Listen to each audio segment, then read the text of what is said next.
number theory, we have studied the first chapter, divisibility, and now we shall consider the second chapter, which is primes and their distribution. So this is the definition for prime number, or which is called simply a prime. An integer p greater than 1 is called a prime number or prime if its only positive divisors are 1 and 2. And in the second case, an integer greater than 1, that is not a prime, is called composite. So two terms are defined here, prime and composite. Now this is simple concept we know. For example, what are the primes? And see, these integers are greater than 1, prime and composite both. So 1 is not considered, and 0 also, negative integers are not considered for prime and composite. For example, the integer greater than 1 and which has only the divisor of 1 and itself are 2, 3, 5, 7, etc. So these are primes. Now this list is infinite. 7, then 11, 13, etc. are primes because these 2, 3 have the divisors. For the divisors of 2, 1 and 2 only. For 3, 1 and 3. 5, 1 and 5, and so on. So these are primes. And what are the composite numbers? Greater than 1. So 2 is prime, 4, then 6, 8, 10, 12, etc. are composite numbers. Because these are not prime. Why? Because 4 has divisors 1, 2 and 4 itself. 6 has divisor 1, 2, 3 and 6 and so on. So therefore they have divisors which are less than the number and greater than 1. So therefore these are composite numbers. Now we shall consider the first result about this from this theorem, this chapter as a first theorem.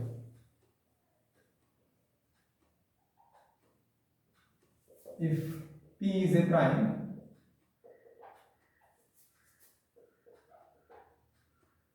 and P divides AB, P is prime and P divides AB, then P divides A or P divides B. So this is the first theorem from this chapter. P is prime, prime is defined here, and P divides the product of AB. There is no condition on A and B. And for example, if you consider a prime number, say 3, and 3 divides product of AB, then 3 must divide A or 3 must divide B. Or you may say 3 divides 5 into 6. Then 3 does not divide 5, then 3 must divide 6. So then and only then 3 divides 5 into 6. That is the meaning of the theorem. Now we shall prove this theorem. Proof for this. So if P divides A, then theorem is proved, because we want one of these results, either P divides A or P divides B. There are only two possibilities in divisibility relation, P divides A or P does not divide A. And if P divides A, then the theorem is proved.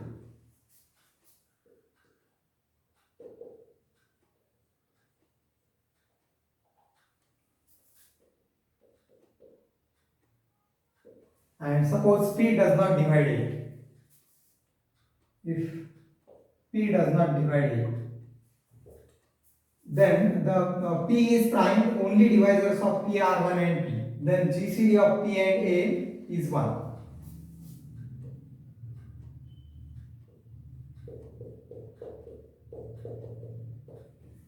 Since the only divisors of P are 1 and P. Or in general, if P divides A, then GCD of P and A is P itself. And if P does not divide A, then GCD of P and A is 1. So this is there are only two possibilities. If P is prime and P divides A, then GCD of P and A is P itself. For example, 3 divides say 15. So what is the GCD of 3 and 15? That is 3. And 3 does not divide say 7. Then GCD of 3 and 7 is 1. So that is the mean. And if P does not divide A, GCD of P and A is 1. So thus we have P divides AB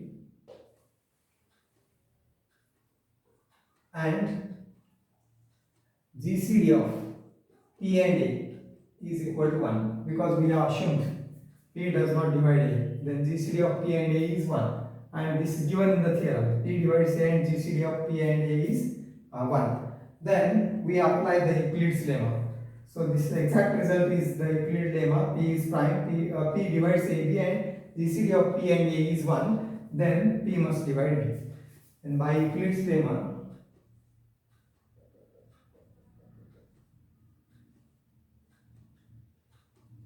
this we have proved in first chapter. We must have P divides B, and this proves the theorem. So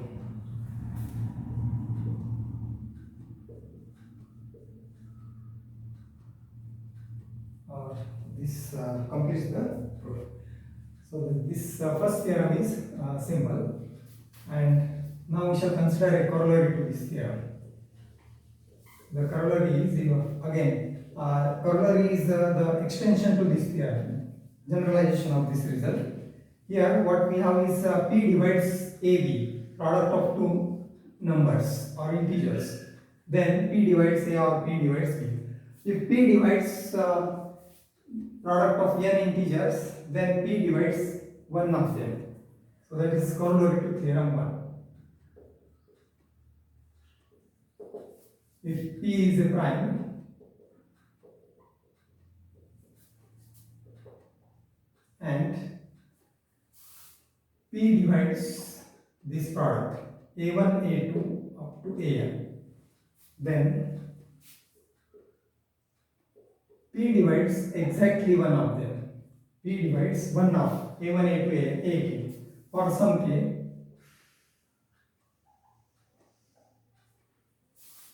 where K is between 1 and n. So this is the name. P divides this product of an integer, then P divides one of this AK for some K between 1 to n. We will prove this result. Now we shall prove this theorem by the induction method. We prove the result by mathematical induction.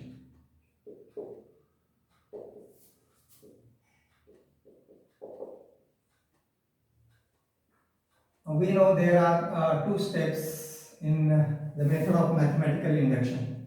First, prove the result is true for n is equal to 1.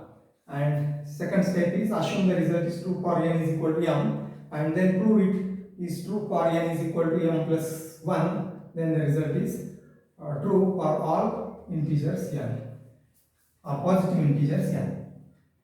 Now case 1 or part first we can consider say. If n is equal to 1, that means you see this product contains only one term, then P divides A1, and the theorem is, and the result of the theorem is obtained. Because what we have to show, P divides AK, one of this, A1 to AN, at least one of this we want to show. And if n is equal to 1, P divides A1, and we get K between 1 to n, which satisfies the theorem. So therefore, the theorem is true for n is equal to 1. And further, if n is equal to 2, then there are two terms in the product. Then P divides A1, A2. And by the previous theorem, that is theorem 1, if P divides AB, then P divides A or P divides B. Therefore, by theorem 1,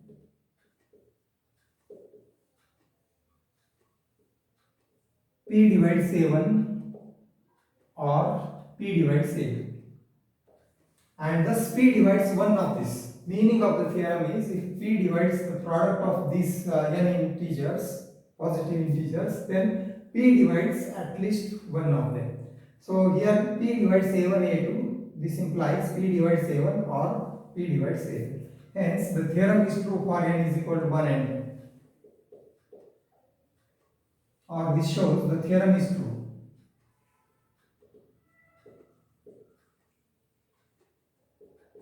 This is true for n is equal to 1 and n is equal to 2.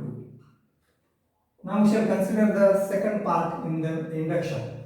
Assume the theorem is true for n is equal to m, and then prove the same theorem is true for n is equal to m plus 1. So that is the second part in the method of mathematical induction. So we consider as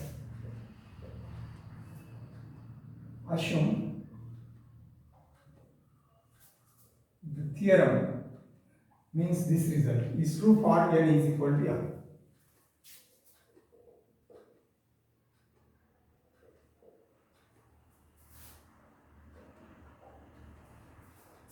So replace n by m, then therefore P divides A1, A2 up to AM implies then P divides AK for some k, and k is where 1 is less than or equal to k is less than or equal to m is true. So this is true that we have assumed, and we refer this as 1. Now we have to prove the theorem is true for n is equal to m plus 1.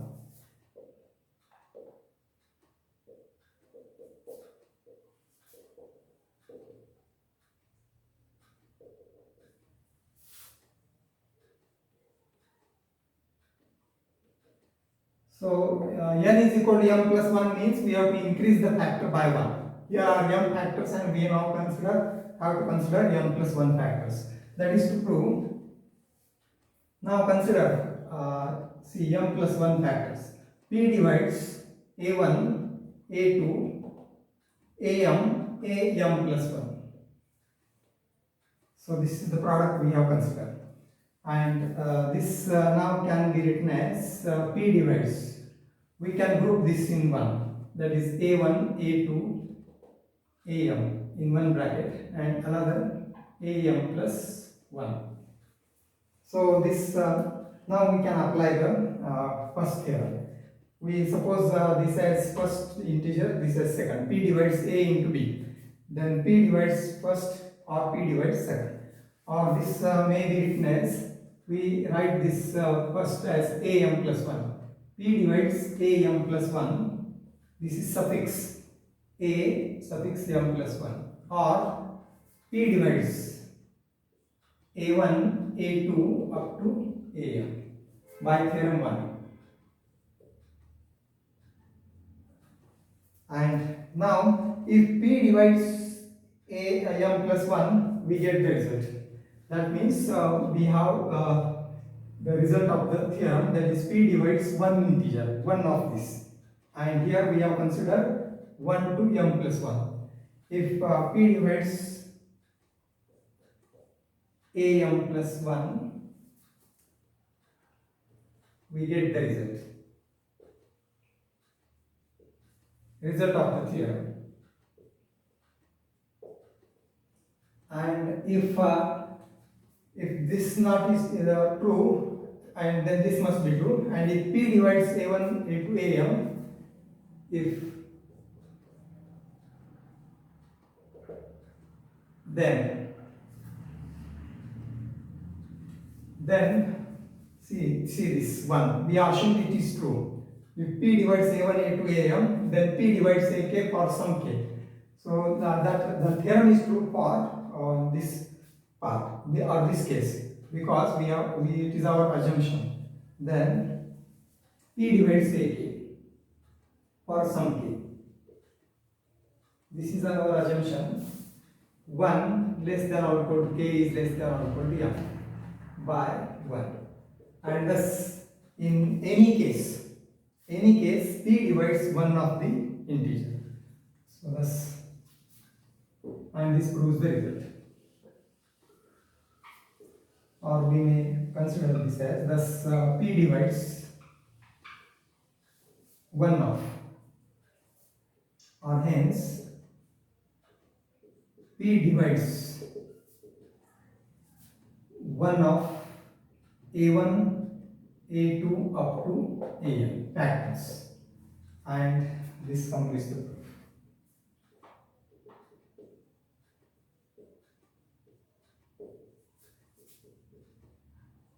Now an illustration can be considered like this. Suppose say 5 divides the product of 2, say 10, 3.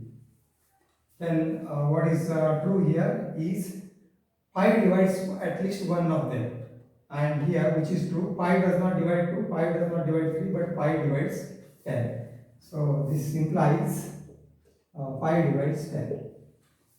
That is the meaning of the theorem. If P divides A1, A2, Am, then P divides at least one of them, if P is prime. Now the next corollary we shall consider is P, this is the second corollary. If P, and suppose Q1, Q2, Qn are primes, and P divides Q1, Q2 and so on Qn, then P is equal to one of these factors. P is equal to Qk for some k. 1 less than or equal to k less than or equal to m. So this is the next result. So what is the difference between the earlier result and this result? Here what we have proved is P divides, if P divides A1, A2 etc., then, or A1, A2, here we have assumed n is equal to m. Now if you consider n itself, then the first corollary is P divides A1, A2 up to Am, then P divides A. Here A1, A2, Am need not be primes. The difference in this is P divides Q1, Q2, Qn, and hereafter in this book P and Q are used as primes. For primes we use the notation P and Q, and for composite numbers we can use A, B, etc. So that we shall suppose. And if here these are also primes, P is prime and Q1, Q2, Qn are also primes, then P must be equal to at least P must be equal to one of these. P is equal to Qk for some k. So that is the meaning.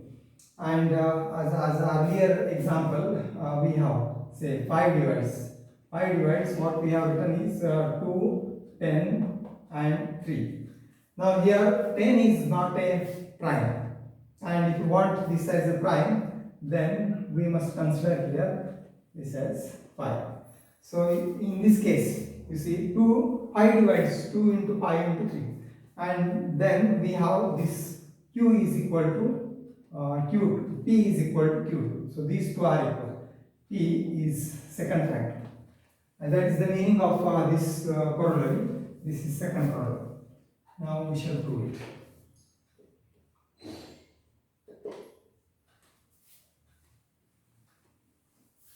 So here we have P divides, we can use the first corollary. P divides Q1, Q2, etc. q1 up to qn. Then by corollary first,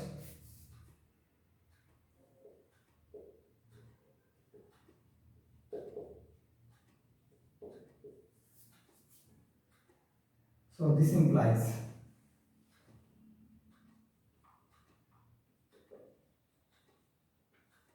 so this is written for your reference, or we may write directly P divides q1 q2 up to qn. This implies P divides qk for some k. These are notations. Qk means 1 of q1 up to qn, or and that is written as for some k, 1 less than or equal to k less than or equal to n, because this k takes value 1 to n, and this is the result. So this implies p divides qk for some k, but p and qk both are primes, or qk is prime.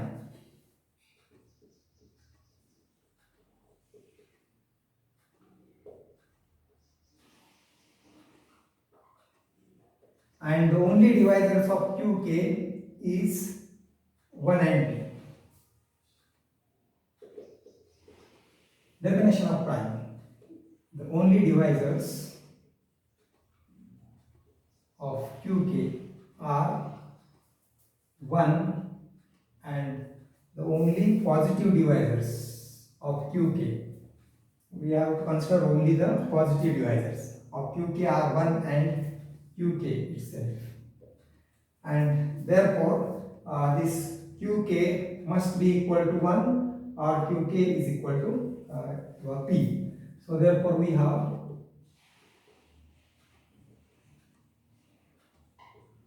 there are only two positive divisors of qk, 1 and qk, and therefore this p must be equal.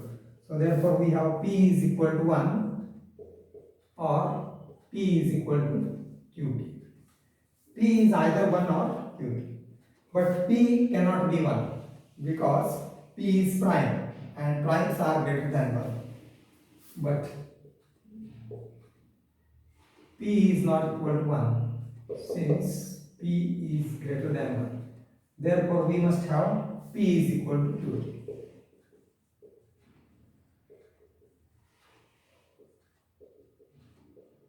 For some k, and 1 less than or equal to k less than or equal to n. So this proves the here. This proves the corollary. So thus we have proved theorem 1, corollary 1 and second. So the remaining part we shall continue in next time. Thank you.